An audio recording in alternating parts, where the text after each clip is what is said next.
I got it. Okay. All right. Well, welcome everyone on this blustery day. March has come in like a lion. And but we are very, very fortunate to have with us Denise Dombkowski Hopkins, professor of Hebrew Bible, Emerita, but from what I'm hearing, she's still very involved at Wesley Theological Seminary with doctoral students. And Denise has been a friend of Bradley Hill's for quite a few years, going back before COVID.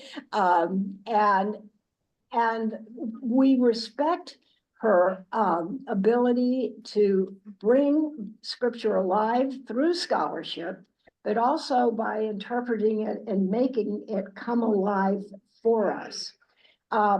Before I go into the further, I do think I should have prayed. So let's this morning, let's take a moment for prayer.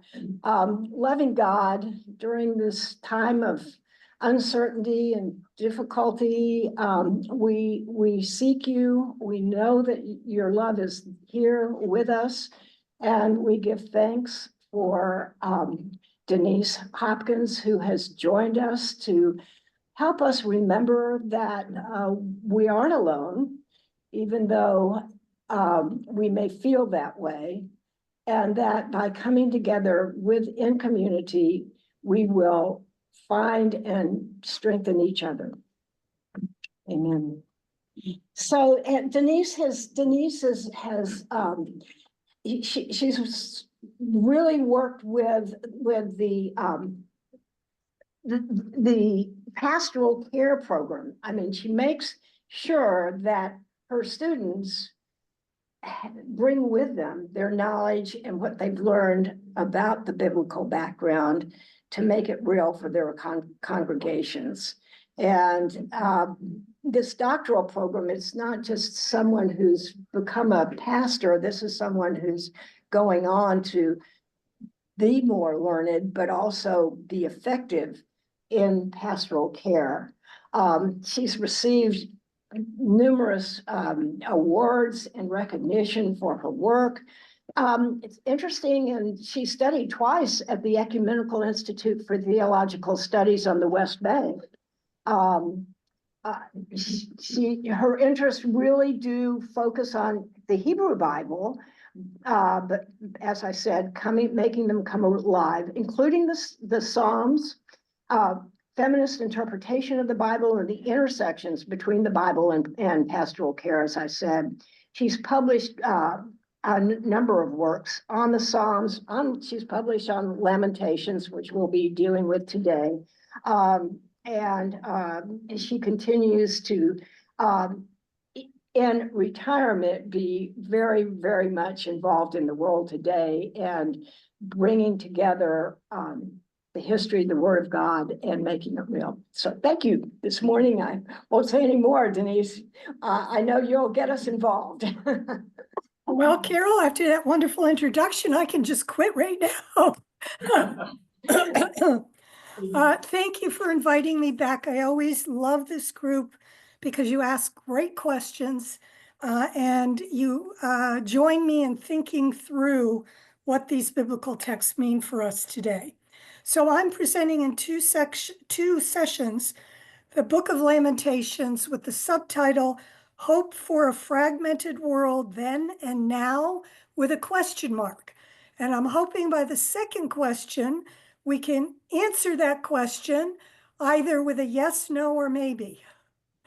That remains to be seen as we work through this very short book, only 5 chapters. So before we begin and before I show slides, what do you all know about the Book of Lamentations? Can anybody tell me anything about it that you might have picked up from Sunday school or your own reading of the Bible? Anybody? And don't worry if you don't have a clue, because it's a little book tucked away that not many people have really had an introduction to. I mean, Anybody? Diane. It's attributed to Jeremiah at the start of the Babylonian captivity, isn't it? Yeah. Those two are very correct. It's attributed to Jeremiah. I'll talk about that at a little bit more length in a minute. And it is connected to the Babylonian exile. Yes. Anybody else? I can't see everybody. If you might want to go to chat, if I can't see you on the computer. I'm trying to get. No. I can't move anybody could speak up if you're on. Okay, well, it looks as if this is going to be pretty new for a lot of people. It looks like the screen froze. Yep, it did. Just to let people know, Denise is operating on a Wi-Fi system in her building that with the wind, we're experiencing some difficulties, but she'll come back and be with us. So Okay, here we go. We're back. Just be patient. So, and those of us here have Bibles, and well, we need to find Lamentations. Okay, it's right after the book of Jeremiah. Jeremiah and then Lamentations. So it's the book of Isaiah, the book of Jeremiah, and then Lamentations. Okay. Everybody there? Yeah. And it'll be helpful to have your Bibles in front of you, okay? All right, so we don't know, it seems, very much about the Book of Lamentations in this group, and that's okay. I think it's a very important book. I am going to start the slideshow here. Okay, this is, let me move this out. Does anybody recognize this painting by Picasso? Yes. Yes. Is it part of Guernica or? It's part of a series in response to the bombing of Guernica during the Spanish Civil War. And we think that Picasso painted what he calls the Weeping Woman in 1937. She became a symbol not only of individual suffering in the Spanish War, but also of a collective suffering of the Spanish people. And I chose this picture because it takes me to Lamentations chapter 1:1. And could somebody read that first verse, please, out loud with a strong voice? Sure. Okay, yes. How lonely she is now, the once crowded city. Widowed is she who was mistress over nations. The princess among the provinces has been made a toiling slave. What translation are you reading? The New American Bible? Okay. New American Bible, for those of you who have the NRSV, it's going to be a little different, but they're basically saying the same thing. So here we have Picasso's Weeping Woman, a symbol of suffering during the Spanish Civil War. And we have the city of Jerusalem personified as a woman, speaking, personified as a woman and being spoken about by probably another voice in the community. Some people call this, well, I'll say that for a minute. So we have this Jerusalem personified. Sometimes she's called daughter Zion. Zion is another name for Jerusalem. It's the highest hill in Jerusalem, and it came to symbolize the whole city. So we have this personified city who is also serving as a symbol of individual and collective suffering. Because she's personified, she is able to speak later about female experiences of rape and of starvation, but she is also the collective city that was destroyed by the Babylonians in the 6th century BCE. So I really think this Weeping Woman of Picasso sets the tone for us. Okay. Oops. This is a picture of the Western Wall in Jerusalem, the Western Wall of the Temple Mount. It's sometimes called the Wailing Wall, but that is a bad name for it. It is part of a retaining wall of the whole Temple Mount area. It is not a wall of the temple itself. The temple itself was up on the mount that this wall supports. The Book of Lamentation is recited on Tisha B'Av. Tisha B'Av is Hebrew for the 9th of Ab, which is usually in August, and it is remembered in synagogues to commemorate the fall of the first and the second temples in 587 BCE and 70 CE. And it's a day of fasting and reciting dirges while sitting on the floor on low benches as a sign of mourning. And here you see something that really represents Israel right now, praying at the Western Wall and an automatic rifle slung over the shoulder. And these two Jews are praying at the Western Wall on the 9th of Av, on Tisha B'Av.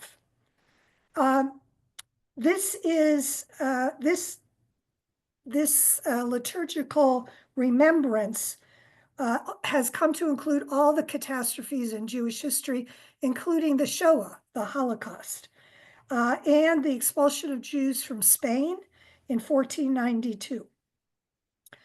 Now, this festival is mentioned in Zechariah 8:19, which talks about the fast of the 4th month and the fast of the 5th and the fast of the 7th and the fast of the 10th. And these fasts memorialize all the events leading up to the destruction of Jerusalem in 586 BCE.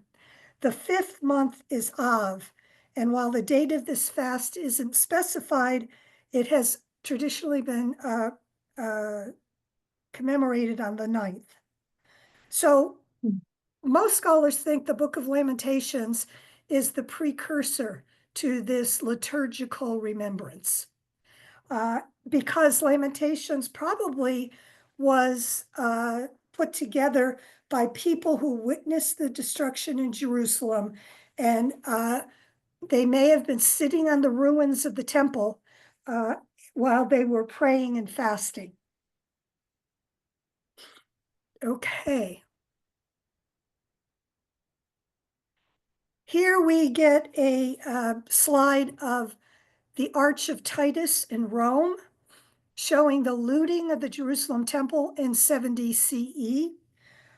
It was during the first revolt against Rome that started in 66 CE and ended in 73 at Masada. It was led by the Roman general Titus during the Passover. I mean, talk about adding insult to injury. You loot the temple, which has been destroyed, during the Passover, when everybody comes to Jerusalem to celebrate the Passover, according to the book of Deuteronomy. So Titus lets all the pilgrims coming into Jerusalem come in for Passover, and then he doesn't let them leave. Why did he do that? If you're laying siege to a city and you want to conquer it, why would he let all these pilgrims in? Think about it. Anybody? To make it more dramatic? What do you? Well, certainly there's drama in this. Yep, there's drama in this. But think about the limited food supply within the walled city of Jerusalem. Remember, only the elite in Jerusalem or in Judah lived within the city walls. The peasants lived outside the walls. Somebody tell me, what percentage of the population of ancient Israel constituted the elites who lived within city walls? Give me a guess. 1%. Oh, well, I'm glad you're erring on the side of not very much. It's probably no more than 5%. Okay, 5%. And so 95% of the population, they're peasants and they're outside the city walls. And when the Babylonians come in, they're not let in unless it's the Passover, because there's a limited food supply. So one of the tools of war for the Babylonians was to starve out the city. So he lets Titus lets the pilgrims in, but doesn't let them out so that they can erode the food supply faster. War is a very cruel thing, very cruel thing. Okay, so then that brings us to this, this slide from James Tissot. James Tissot was a darling of the late 19th century. It's called The Flight of the Prisoners. He was active between, or this painting was painted sometime between 1896 and 1902. He was French. He visited the Holy Land several times and romanticized the heck out of it. He was fascinated with high fashion and what people were wearing, and that crops up in his paintings. And he was also focused on the life of Christ. So what he has painted here is the Babylonian destruction of Jerusalem. And you see the smoke here. The Babylonians set fire to the city. They also leveled the walls of the temple. He does not show that in his painting. And so here you get a line of now refugees who are plucked out of Jerusalem. Remember, they're the elite, and they are marched to Babylon to be put in exile. So this painting coincides with the description of the destruction of the first Jerusalem temple in 587. And it's corroborated by 2 Kings 25, 8 through 20, and by Jeremiah 52, 12 through 17. The temple, the king's house, the homes of the elite are burned, according to 2 Kings and Jeremiah. So that's why we see the smoke. But the Bible says that Jerusalem's walls were leveled also. They had to be rebuilt. And that is not shown in the painting. So James Tissot kind of filtered this tragedy through his own artistic eyes. He also, you see these Babylonian guards down here in the lower left. They are wearing nothing like what Babylonian soldiers would have worn in the 6th century BCE. So again, there's his Tissot's fascination with what people wore. Now, where these people who are leaving the city, that is corroborated by 2 Kings 25:11 and Jeremiah 52:15. The elite are being marched away to Babylon. And here's a quote from 2 Kings. Nebuzaradan, the captain of the guard, carried into exile the rest of the people who were left in the city. And remember, only elites lived in the city. And the deserters who had defected to the king of Babylon. But the captain of the guard left some of the poorest people of the land to be vine dressers and tillers of the soil. Okay, now why am I doing this?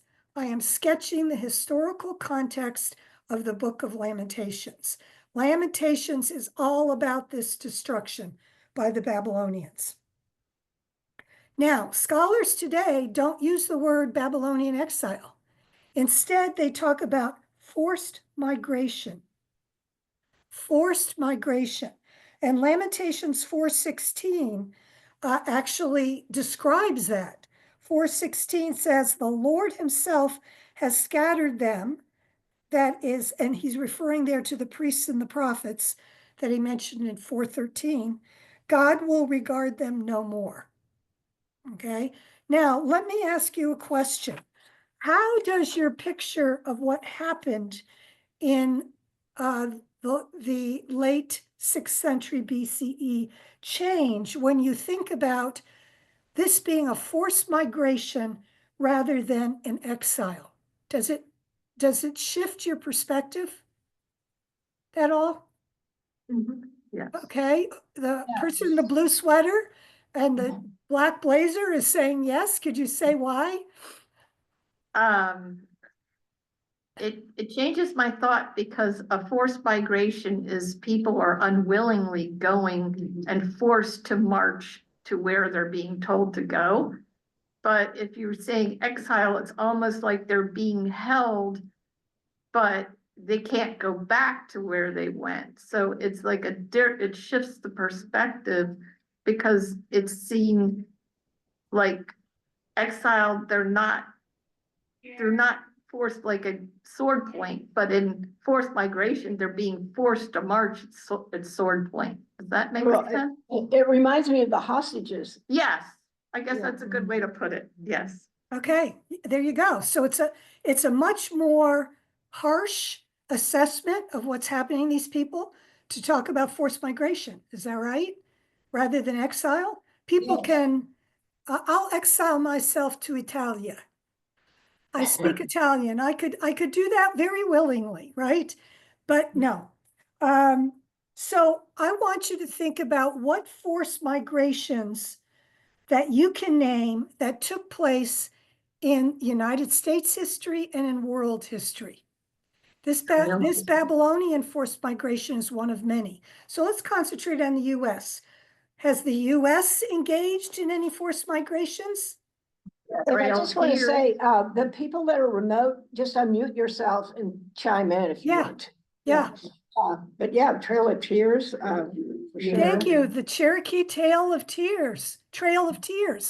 I had a student at Wesley who was part Cherokee, who heard stories from his family about how horrendous that forced march was out of their native lands to a land that they couldn't do much with. It was terribly traumatic for the Cherokee Nation. What else? Internment of Japanese. Yeah, the Japanese. Yes. During World War II, the internment camps, so the Japanese, absolutely. Yep.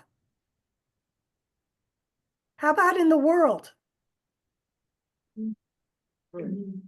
Well, Let's think about Jewish history. Holocaust. yeah, Yes, the yes. Holocaust. I have taken probably 6 student groups, and in one of the trips, my son and daughter accompanied me to Poland, and we visited Auschwitz, Treblinka, and Birkenau. And I tell you, walking down the railroad tracks in Auschwitz to the point where they separated people to go to the gas chambers or to work with a child on either side, we all just broke into tears. So the forced migration of peoples out of their ghettos onto trains to be transported to the work camps and the concentration camps. And I would say during the current Ukrainian war, they have been capturing children and taking them into Russia throughout the war. There are a lot of children who have been captured. Good. Yes. Yes, Carol. Yep. And they're trying to raise them as Russians. Yes. Yes. Okay. And what about the biggie? Trump has said that he wants to relocate 2.2 million Palestinians from Gaza to build what he calls the Riviera in the Gaza Riviera on the Mediterranean Sea.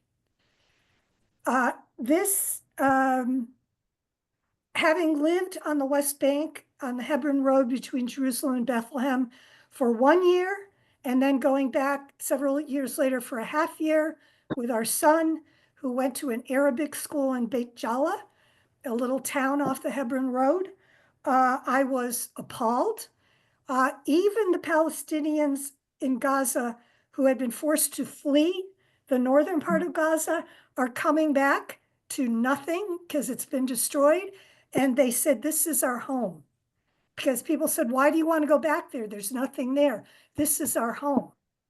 And yet they were forced to migrate out of their homes to transient camps. And now they're all trickling back.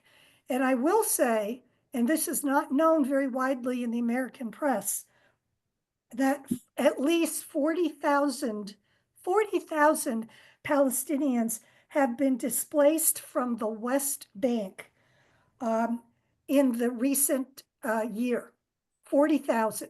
You've read maybe about Jenin, which is a hotbed of Palestinian resistance. But we're talking about the entire West Bank, like Bethlehem. And that is the biggest displacement since the 1967 war. And So- yet that gets very little play in American press. Denise, Yes, Nancy. I wanted to bring up the Rohingya Muslims who are being forced out of Myanmar, and which is currently happening. And then also that huge break when India and Pakistan became independent, and when everyone had to migrate or forced to leave their homes and move either to Pakistan or India. And then the third one, which is might be less well known, is in South Africa, where when the first the Dutch, but then the English came back, and they forced all the Zulus, I think, to the northern part of the country. Thank you, Nancy. Excellent, excellent. And let's add Sudan. There have been, there's been a radical displacement of people in Sudan to temporary camps, and the sexual assaults and the starvation are rampant. Okay, so our world and our country is pretty familiar with forced migrations, are we not? So Yeah. I'm hoping that that can help us enter into the Book of Lamentations more fully and more vulnerably, given this history that we're steeped in. Okay, so forced migration. Can I just note that we're also probably facing that here in the Washington area? As Thank you. segments of agencies or complete agencies are gonna be moved out to who knows where. Yeah. Alabama. Thank you, thank you, thank you. On behalf of my son and daughter-in-law, my daughter lost her job with DOE. She's an attorney. My son-in-law is an attorney with DOJ. And he could be moved at any time or lose his job. But yes, whole agencies, quote unquote, to places in America where patriots live and love our country, unquote. That is a quote from Trump. So thank you for that. So here we have so many examples right at our fingertips that it's overwhelming. So let's go back to the earlier comment from one of the participants about who is the author of Jeremiah. I'm sorry, who is the author of Lamentations? And traditionally, Jeremiah has been pegged, and that is because of the grief connection between the two books. Jeremiah is known as the weeping prophet, and actually he was called that in conjunction with Augustine's Confessions. There's a big difference in my mind between Augustine's Confessions and Jeremiah's Laments, particularly in chapters 11 through 20. I don't like Augustine at all, for many, many reasons. But remember that Augustine had a son with a woman he did not marry, never named the woman, never named the son. And when he was made a bishop, he never allowed a woman to be alone with him in the office, ever. The man has some real problems that have snuck into his theological pronouncements that made it very difficult for women to be ordained. So I'm making a huge leap there, but I've taught a class on this, and Augustine is on my no-no list. So I can understand why they wanted to link Jeremiah and Lamentations, because Jeremiah was active. He was in Jerusalem to see some of this destruction until he was carried away by supporters to Egypt, because they feared that the Babylonians were going to kill him. So I think, along with several other scholars, that Lamentations was produced by eyewitnesses to the destruction of Jerusalem, and maybe Jeremiah was one of them, but I think that they had some public mourning ceremonies and some public fasting as they grieved the loss of the temple. And so this is kind of a communal effort with many voices. So I do not believe that Jeremiah was the author. I think he had enough to do with his own ministry and his own messages. Interesting. Okay, so there are, let me actually go back to this. As I said, I think there are many voices in this book. Perhaps one is Jeremiah's, but he was a prophet who was trying to get the people in exile to accept responsibility for violating covenant as the reason for their being part of a forced migration. He was trying to say, look, you messed up, confess, and God will renew your relationship. The Book of Lamentations is really full of complaint in a way that Jeremiah's book is not. So that is why I argue that Jeremiah really couldn't have been the author of the Book of Lamentations. He is perhaps one voice that may show up in chapter 3 of Lamentations, but that's it. The other thing I wanted to say is women's voices are prominent in the Book of Lamentations. And mourning songs, songs of grief and lament, were traditionally sung by women across culture and time. In Africa, in South America, in Europe, women were singing dirges. Women were leading the communities in grief practices. Sometimes they're known as keening women, Keening. And we see that in chapter 1. Daughter Zion, or Jerusalem personified, speaks often with I and me, and is really one of those keening mourning women. Okay, Babylon and individual trauma. Here's where I start introducing a new take on the Book of Lamentations. Most people say Lamentations is a witness to the destruction of Jerusalem and the temple, with several themes of grief, etc. But there are other scholars who are approaching the book from a different angle.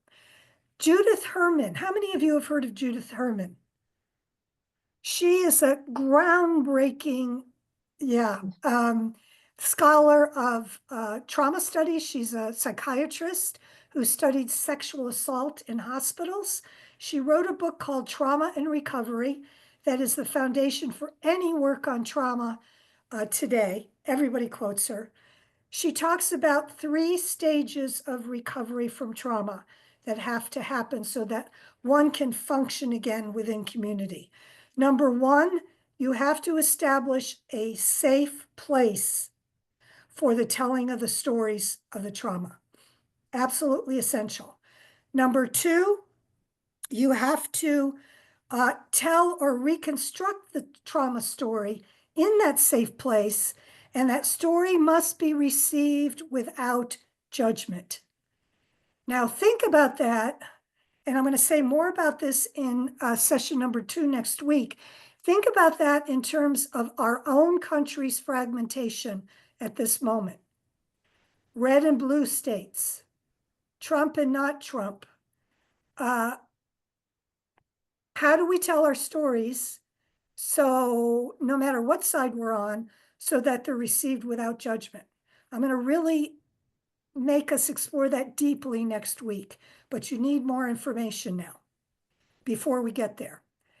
The third stage of recovery from trauma is restoring connections between survivors and their community, because trauma isolates a person. Trauma shuts down your emotional connections. Trauma shatters your understanding of the world, your understanding of other people, your understanding of yourself, your understanding of God. Basically, trauma turns your world upside down. And I think we can agree that the Israelites who experienced the destruction of Jerusalem were traumatized. I think we can agree that Native Americans on the Cherokee Trail of Tears were traumatized. I think we can agree that federal agencies that are going to be moved out of DC will traumatize those people who are working in them, who cannot move for whatever reason. Trauma. Trauma creates a failure of language. It creates gaps in our memory. And what we remember comes only in flashbacks and in bodily responses like hypervigilance.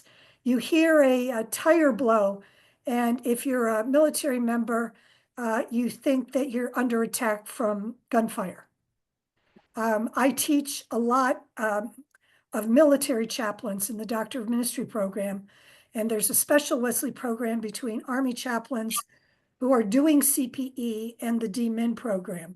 And I've heard story after story of traumatized soldiers with the hypervigilance, with the nightmares, with the isolating suspicions of other people. This all has to do with individual trauma, okay? But what about collective trauma? And that's really what I want to address for us when we think about the Book of Lamentations and the atmosphere of distrust and of rancor in the United States today, with opposing sides always butting heads. What about collective trauma? Kai Erikson, who is a very important scholar in trauma investigation, has said this: by collective trauma, I mean a blow to the basic structures of social life that damages the bonds attaching people together and impairs the prevailing sense of community. I continues, that should be, to exist, though damaged. You continue to exist, though distant and hard to relate to. Does that describe maybe how a MAGA Republican feels about liberals and how liberals feel about MAGA Republicans? The I continues to exist, though damaged.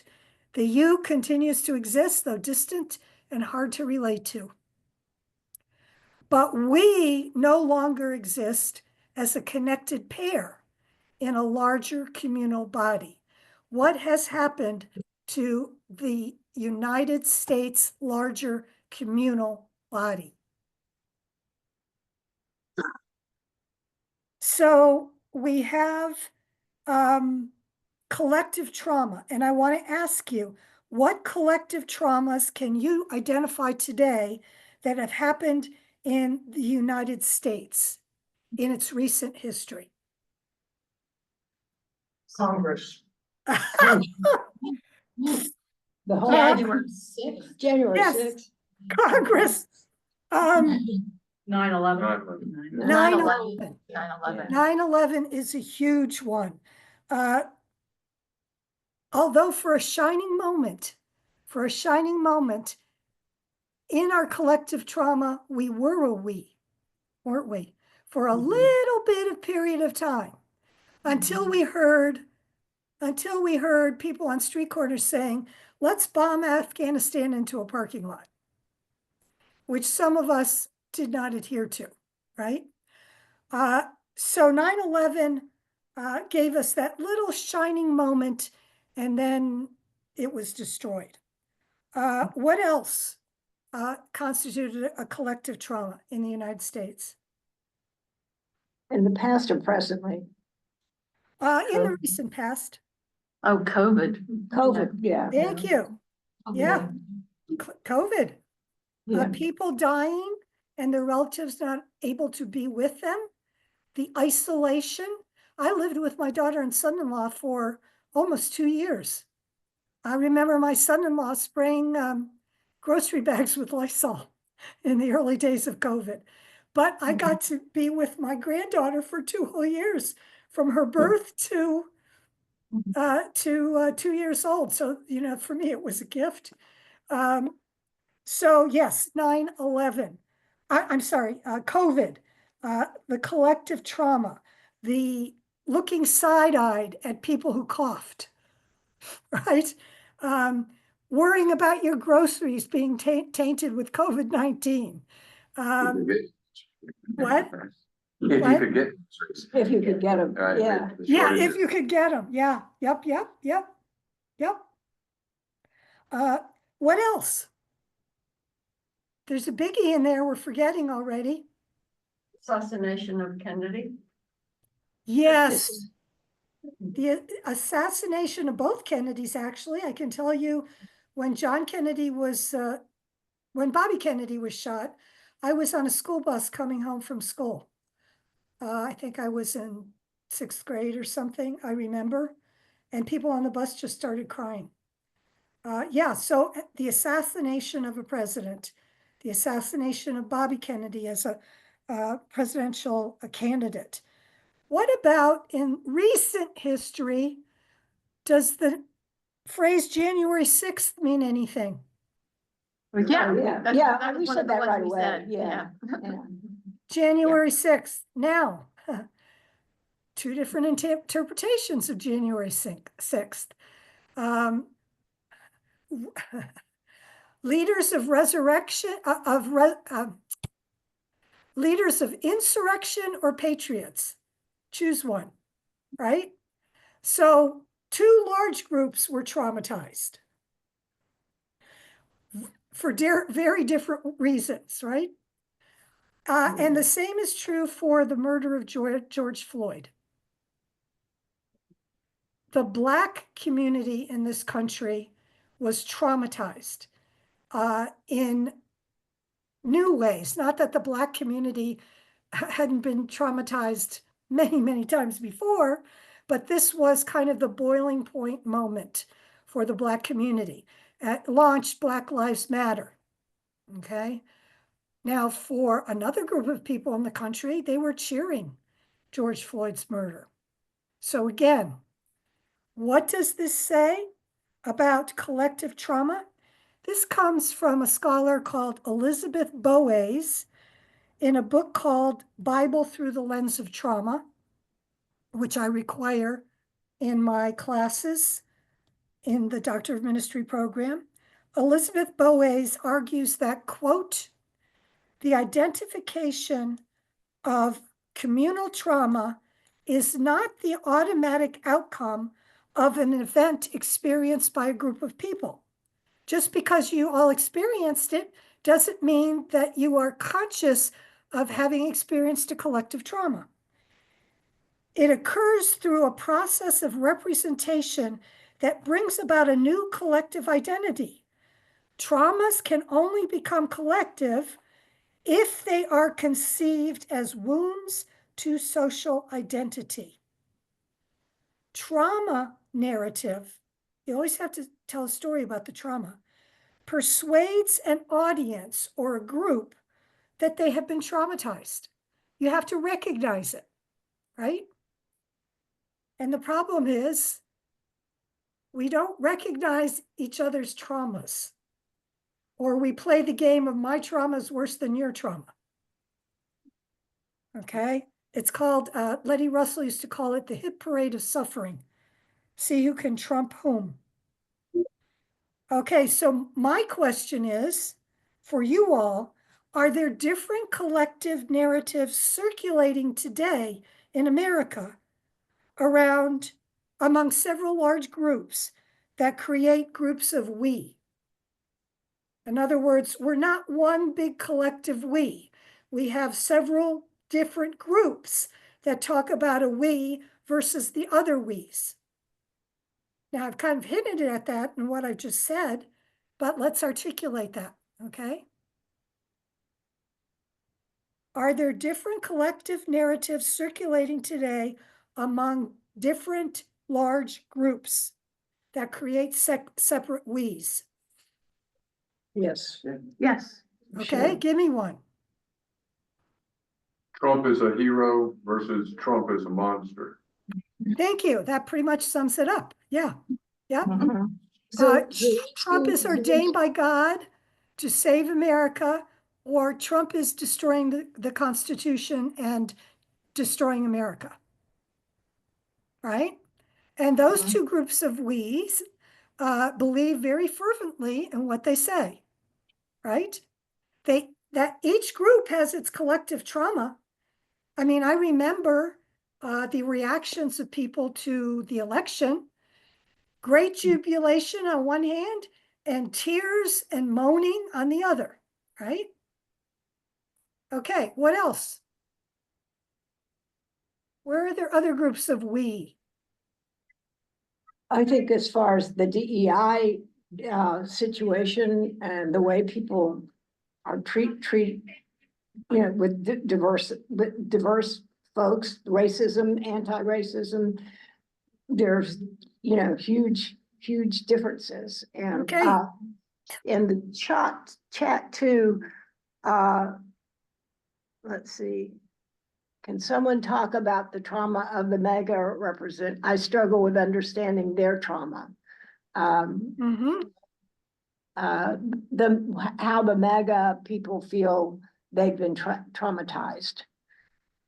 Yeah, and I people guess on the other side of MAGA, yeah, they don't understand where the trauma is of the MAGA folks.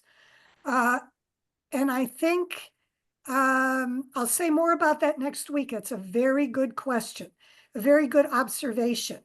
How do we understand the other we, right? Very good question. And Elizabeth Boas is suggesting that Lamentations can help us do that. So we shall see. Anything else? Any other groups of we? I just wanted to amplify on what you just said, and that is that it is difficult for those of us who don't feel white grievance to understand white grievance, but I think that that's a big part of what y'all just said. I think that's really important. It's very important, Michael. Thank you. Yeah. White grievance. What does that look like? It's partly a battle between elites, those with college educations, and those who do not have that, but that's not true across the board, right? The whole brouhaha about forgiving student loans kind of surfaced that, right? But we'll say more about that next week. What about climate change? There are two groups of we's there, right? Yeah. Yep. Those who say drill, baby, drill, and who deny that there's climate change, even as our glaciers melt, and it's affecting ocean currents and ocean temperatures, which affects land masses, and those who believe in climate change and how it's a threat to our planet. Two different groups of we's, right? Going back to DEI for a second, I had a Army chaplain write in his final paper that he worried about an increase in sexual assaults in the military because the military is dismantling its DEI programs, which supported efforts to decrease sexual assault. And this was from a very conservative, theologically Army chaplain. And he was very, very worried about the impact on the Army of doing away with DEI. Yeah, I think that's a real problem. In addition, sort of making that even worse is the fact that the lawyers who work for the military, the JAG Corps, are being dismantled. And so you have no one to essentially prosecute those cases. So what you're going to be doing is you're only going to be taking the most egregious, easy to win sexual assault cases, and the rest of them are not ever even going to get heard. Thank you, Michael. That's corroborated by every chaplain I've ever taught. Yep, absolutely. Okay, so you see how complicated this is getting, right? So when we come to the Book of Lamentations itself. There are a multitude of voices in the Book of Lamentations, many shifts of speaker in Lamentation. So there's, first of all, the speech of the third person, the narrator, the lamenter. And I am no longer going to call that person the narrator, because in Hebrew Bible narrative, the narrator is omniscient. This narrator is not omniscient. This narrator is experiencing the trauma of the Babylonian conquest, him or herself. So I'm going to call this person who speaks in the third person a fellow lamenter. And you see that in chapter 1. Again, verse 1. Here's the third person description of personified Jerusalem. How lonely sits the city that was once full of people. How like a widow she has become. That's the lamenter observing what has happened to personified.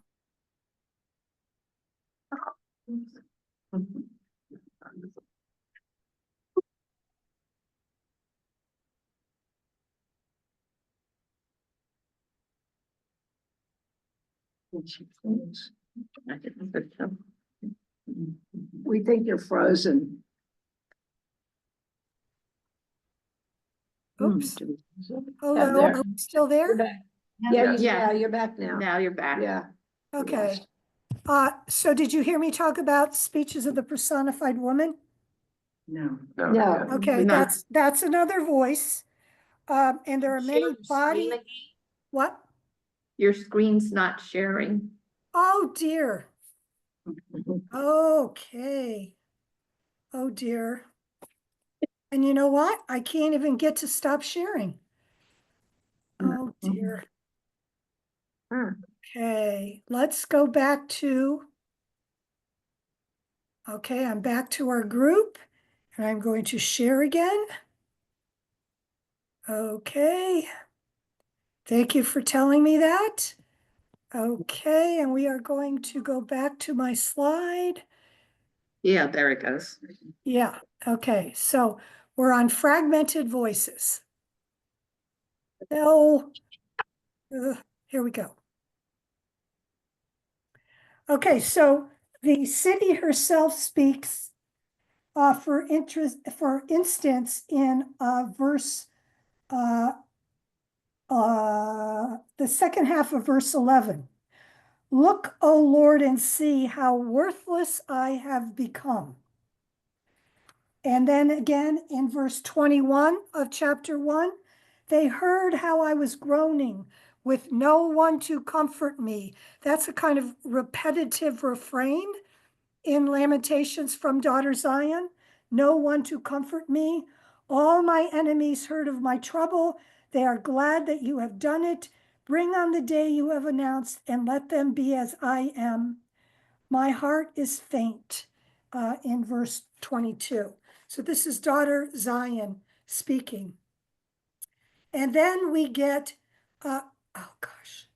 then we get speeches of the man. There's some man speaking in chapter 3.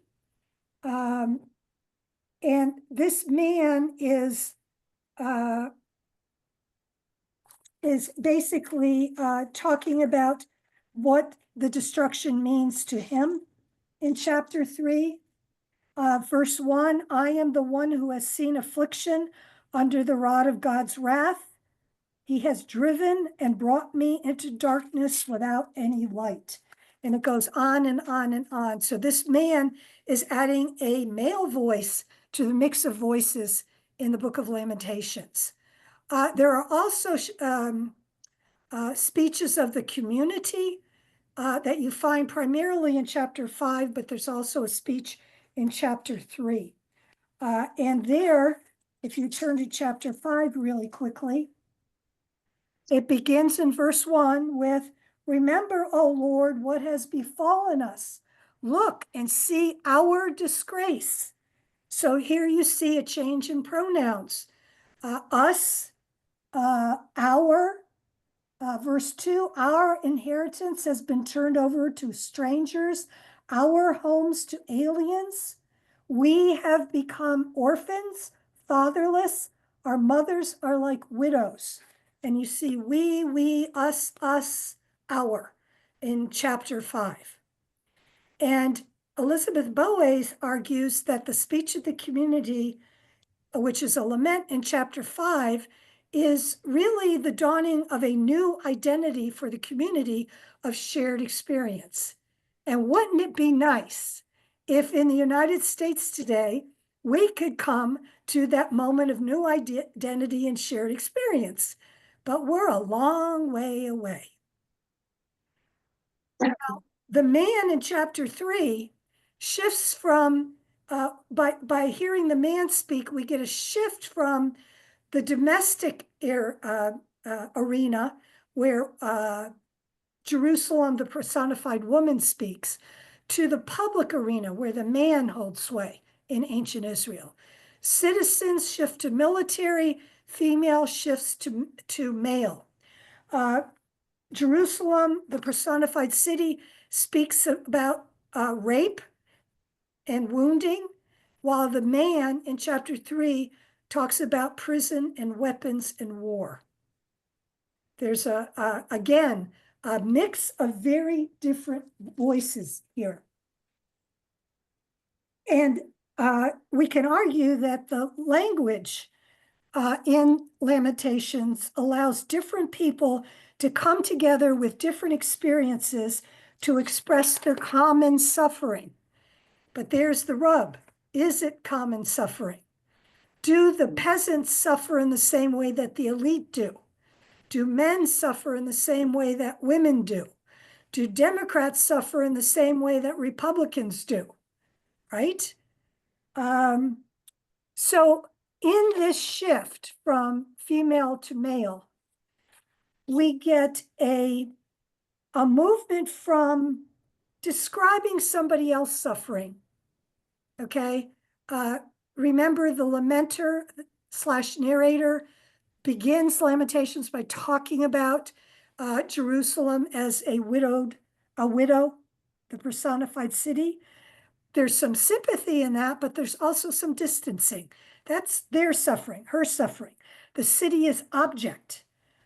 When the city herself speaks, she just decreases the distance between the sufferer and the audience. And she uses a lot of embodied language in chapter 1 especially, that offers feelings that others like us are familiar with. So look at chapter 1, verse 13, and we're coming on time now. I only have 2 minutes.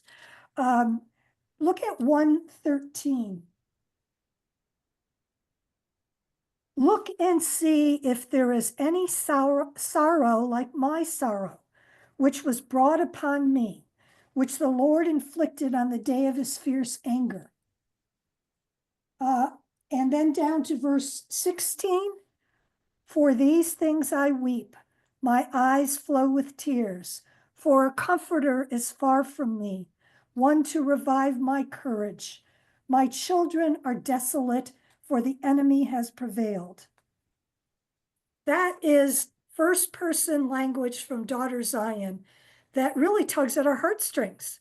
How many of us have cried over some communal traumas of our we group, right? A lot of tears were shed on election day. Okay, so the objectivity and the distance begin to break down when the personified Jerusalem speaks in the first person. In chapter 2, we switch to the third person again. And then in chapter 2, verses 20 through 22, Daughter Zion is personified again. So you really have to pay attention to when you're reading the Book of Lamentation as to who's speaking. You really have to stop and think. The lamenter in chapter 2 piles up strong action verbs full of intense emotion. And that means that the lamenter is not just giving a description now distanced of the personified city, but is sharing his own response to what happened. And he's echoing daughter Zion speaking in the first person in chapter 1. So look at chapter 2, verses 1 through 9.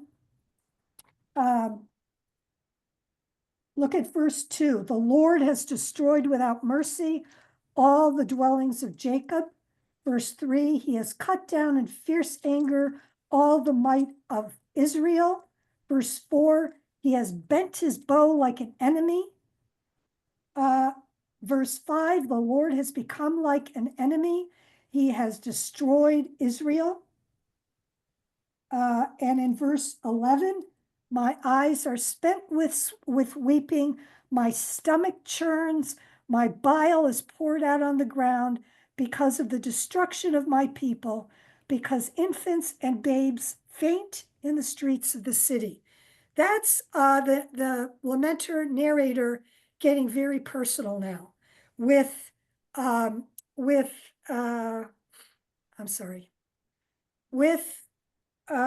some very embodied language.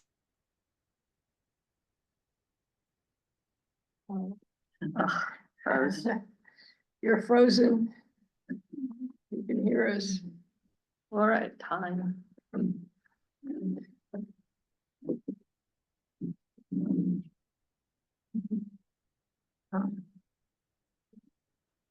Well, let's hope that she can come back so that we can sum up and. Am I there? Now you're there. Yeah. Oh my gosh. Okay, so I'm going to end here because we're at time. And I'm going to pick up next week talking a little bit more about some of the language in chapter 3 and 4 and 5. If you haven't read the Book of Lamentations, it's a quick read, only 5 chapters. And next week, we are going to end with an editorial, which you might want to look up and read. It was in the Washington Post on Monday, February 24th, on A15. The Washington Post, Monday, February 24th, by Kate Cohen, Cohen. And the title of her editorial is Can We See Eye to Eye Without a Shared Reality? And I'm going to end our session next week with that because I think it sums up everything we're struggling with in the Book of Lamentations. Okay? If the Book of Lamentations is trying to gather together all those individual voices who have experienced suffering in their own way and meld them into a communal voice and a shared identity, what does it take to do that? Is it possible in this country to do that? So cogitate on that between now and then. I wish I could say we're going to end on a happy note next week, but I'm not there yet. Maybe you can persuade me. Okay. Well, we can't thank you enough. And I'm sure that if people have missed this session, which really does bring us into scripture and the universality of suffering, you can encourage others, because I know you will give us the background as we get back into it again. And we have to say that we are the week following the 9th. We are sponsoring an open discussion about what we can do for each other to build community and to be with each other. So I would, encourage you to stick with us. This is a struggle, a slog, and it's not easy for any of us. But as Susan Andrews said, one of the most important part of building community and being a meaningful church is authenticity. And here we are. So thank you again, Denise. And we look forward to seeing you next week. Okay, thanks, everybody. Yes, thank you.